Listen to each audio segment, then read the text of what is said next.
নমস্কার, মুক্ত কণ্ঠের পক্ষ থেকে আপনার কথা নিয়ে আমি আশিস বোস। আজকে একটা বিশেষ কথাই বলতে চাই। সেই ওই পুষ্পা ঝুঁকে গানেই শেষকালে কোমরে দড়ি দিয়ে লুটোপুটি, আর আজ সেই বিতাড়িত স্বেচ্ছাচারী প্রাক্তন মুখ্যমন্ত্রী মেনে নিলেন যে শুভেন্দু অধিকারী বর্তমানে মুখ্যমন্ত্রী। যদিও এখনো তিনি রিজাইন দেন। এতদিন তো উনি লিখে এসেছিলেন ওনার প্যাডে যে মুখ্যমন্ত্রী। যাক, উনি যে মেনে নিলেন যে হ্যাঁ পরিবর্তন হয়েছে, এটাও একটা অনেক বড় ব্যাপার। উনি যেসব কথাগুলো আজকে অনলাইনে এসে ফেসবুকে বললেন, সেগুলো বেশ মজা লাগছে শুনতে। কারণ আজকে ওনার সবচেয়ে প্রিয় গুড গার্ল, সেই গাঢ় লিপস্টিক মাখা ম্যাডাম চন্দ্রিমা, উনিও ওনাকে ছেড়ে গেলেন। আর উনি সহ্য করতে পারছেন না। ওনার পাশে আর কুণাল ছাড়া আর কাউকে তো দেখছি না। আর এখন তো রীতিমতন নিজেদের ভিতরে তর্কাতর্কি গুতোগুতি বেঁধে গেছে। আপনাদের ক্লিপিং দেখাবো, এই ক্লিপিং গুলো বিভিন্ন জায়গা থেকে আমি সংগ্রহ করেছি। কল্যাণ, মাতাল কল্যাণ, সে নিজের দলেরই অন্য সদস্যকে কি বলছে সেগুলো শুনবেন। ওই মহিষী নেত্রী নাকি প্রচার করতে চাইছিলেন যে উনি একমাত্র মহিলা যিনি অমিতাভ বচ্চনের বিপরীতে অভিনয় করেছেন। তো তাই নিয়েও কল্যাণ বাবু অনেক কিছুই বললেন, বেশ মজা লাগছে।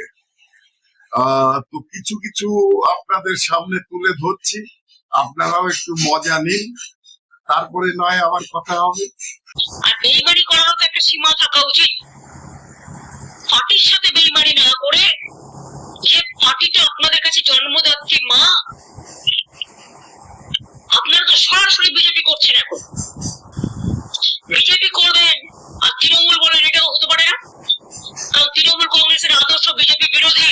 আপনি কংগ্রেসের অরিজিনাল তৃণমূল কংগ্রেসের যারা দলের সাথে আছেন, এখনো বেইমানি করে চলে যাননি বিজেপি আশ্রয়ে, তাদের সকলকে আমার অনেক সলিডারিটি, আমার অনেক স্যালুট, আমার অনেক অভিনন্দন, আমার অনেক শুভেচ্ছা জানাই। কর্মীরা বলছেন, স্পোকস পার্সনরা বলছেন, কিন্তু আমি খুব কম কথা বলছি। তার কারণ কখনো কখনো আমি মনে করি নীরবতাই কিন্তু আসল কথাটা বলে। বিজেপি ভোট লুট করে ক্ষমতা এসছে, এটা আমরা সবাই জানি। এসআইআর লুট করেছে, ভোট লুট করেছে, কাউন্টিং লুট করেছে, সেন্ট্রাল ফোর্সকে দিয়ে কাউন্টিং সেন্টার দখল করেছে, হাইজ্যাকিং করেছে কাউন্টিং সেন্টার। তা সত্ত্বেও আমরা কিন্তু বলেছি যে ঠিক আছে, একটা নতুন সরকার যেভাবেই হোক এসছে, একদিন তো প্রমাণ হবে, এবং প্রমাণ আমাদের কাছেও আছে। আর বেইমানি করারও তো একটা সীমা থাকা উচিত। পার্টির সাথে বেইমানি না করে, যে পার্টিটা আপনাদের কাছে জন্মদাত্রী মা, আপনারা তো সরাসরি বিজেপি করছেন। এখন বিজেপি করবেন আর তৃণমূল বলেন, এটাও হতে পারে না। কারণ তৃণমূল কংগ্রেসের আদর্শ বিজেপি বিরোধী। আপনি মানুষের কাছে যখন বেরোবো, আপনারা কি আমার কণ্ঠরোধ করতে পারবেন? অত সস্তা নয়। Man proposes, God disposes. Atrocities করবেন না, এটা কিন্তু একদিন ফিরে আসতে পারে। মনে রাখবেন, every action has a reaction. আপনারা যত অ্যাট্রসিটিস করবেন, আমরা কিন্তু তত বাড়বো। উনি এত কিছু বলছেন, কিন্তু ওনার কুকর্মগুলোর একবারও উল্লেখ করছেন না। উনি আর ওনার ভাইপো দুজনে মিলে বাংলার যে ক্ষতিটা করেছেন, সেটা কিন্তু এখনও স্বীকার করছেন না, এবং উনি এখনও রিজাইন দেননি। এটা উনি একবারও স্বীকার করছেন না। উনি মেনে নিতে পারছেন না যে আজকে উনি একেবারে নিঃস্ব, রিক্ত। পার্টি অফিস, ফান্ড, প্রতীক সব কিছু চলে যাচ্ছে। উনি আজ কি করবেন? কিছুই করার নেই। তাই এখন শেষ মুহূর্তে মাথা নত করে মেনে নিতে হচ্ছে, হ্যাঁ, শুভেন্দু অধিকারী বর্তমান এই পশ্চিমবঙ্গ সরকারের মুখ্যমন্ত্রী, এবং তাকে বলছেন অভিনন্দন, মেনে নিচ্ছেন। এটাই তো অনেক, কারণ ভূতের মুখে রাম নাম তো। ওনার মতন স্বেচ্ছাচারী মহিলা যে এটা স্বীকার করছেন, এটার জন্যে ওনাকে ধন্যবাদ দেওয়া উচিত। তবে উনি এখনো জেলে যাচ্ছেন না কেন, উনি এবং ওনার ভাইপো, সেটাও জনগণের কাছে একটা প্রশ্ন, একটা জিজ্ঞাস্য বিষয়, যেটা প্রতিটি নাগরিক চাইছে উনি এবং ওনার ওই ফেরেববাজ ভাইপো দুজনেই জেলে যান, জেলের ভিতরে গড়াগড়ি খান, সেটা সবাই চাইছে। কি মজা পাচ্ছেন তো দেখে?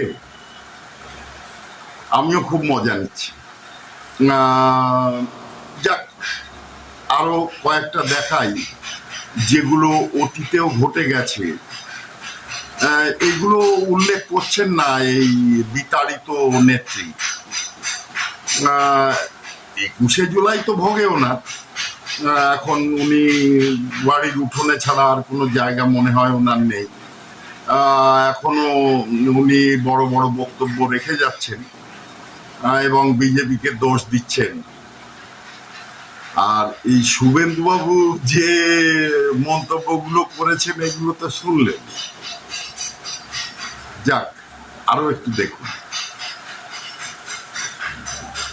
चालू कर दिया। चौथा, सेंसस का काम नहीं किया था। सेंसस बहुत बड़ा मुद्दा है, constitutional obligation. 16th May 2025, Honorable Home Minister wrote a letter to the then government Chief Minister, please start census. But state government then Chief Minister not responded this valuable letter. इसलिए हम लोग census का काम शुरू किया। ये बहुत महत्वपूर्ण था। इतना आपका जहां यहाँ माइक से आप लोग का साथ मेरा बात हो रहा है, बाहर में क्यों माइक दूं? प्रेसिडेंसी जेल में जो है बंद, उनको सुनाने के लिए हमने धर्म प्रतिष्ठान के अंदर माइक बजेगा, सबका, सब धर्म में। क्यों बाहर माइक रहेगा? उतारने का काम किया। साउंड पॉल्यूशन नो, जो करना है आपका अपना एरिया में करो, अपना प्रीमिसेस के अंदर करो। फिर आया एक आपका रिलीजियन का, मैं तो ओथ लिया है कॉन्स्टिट्यूशन को सामने रखते हुए, थोड़ा हिसाब करके बोलना चाहिए।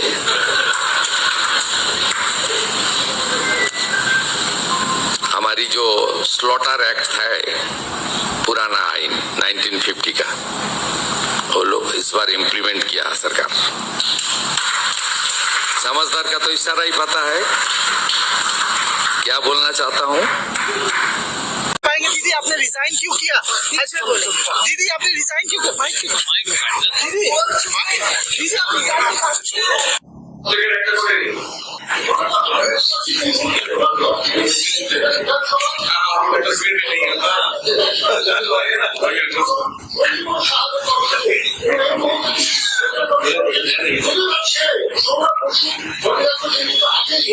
লিডার হয়ে গেল বাপ্পা, সৌরভ বসু লিডার হয়ে গেল।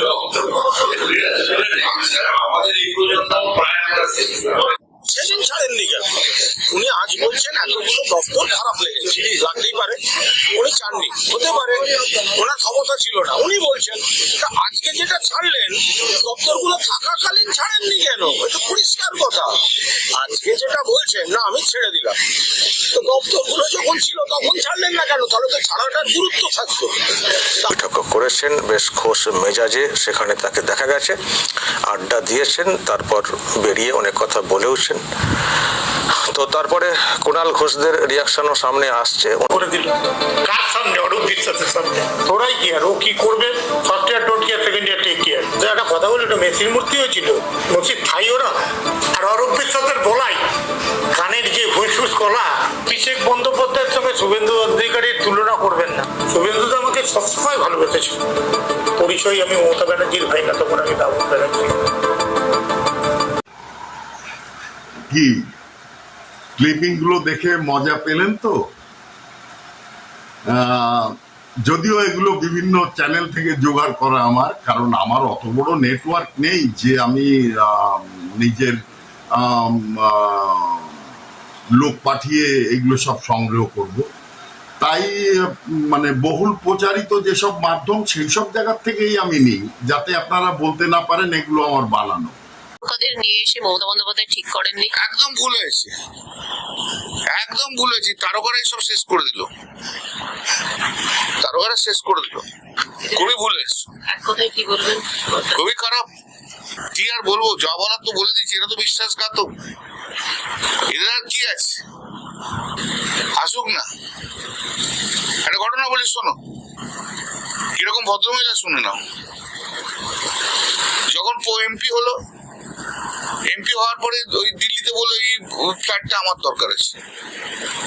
বললাম দেখো এই ফ্ল্যাটটাতে আগে আমাদের হাজি নুরুল থাকতো আগে, এবারও হাজি নুরুল থাকবে। ওই ফ্ল্যাটটা তো দেওয়া যাবে না, ও অলরেডি বলে দিয়েছে। তখন হাজি নুরুল বেঁচে ছিল, এমসে ভর্তি ছিল। আমি এটা করতে পারবো না। যেই হাজি নুরুল মারা গেল 3 দিন পরে আবার দৌড়ে দৌড়ে চলে এলো। হাজি নুরুল মারা গেছে, ফ্ল্যাটটা আমাকে দিন। নুসরত ওটাতে আগে থাকতো, নুসরত অনেক টাকা পয়সা দিয়ে সাজিয়ে টুজিয়ে গুছিয়ে দিয়ে গেছে।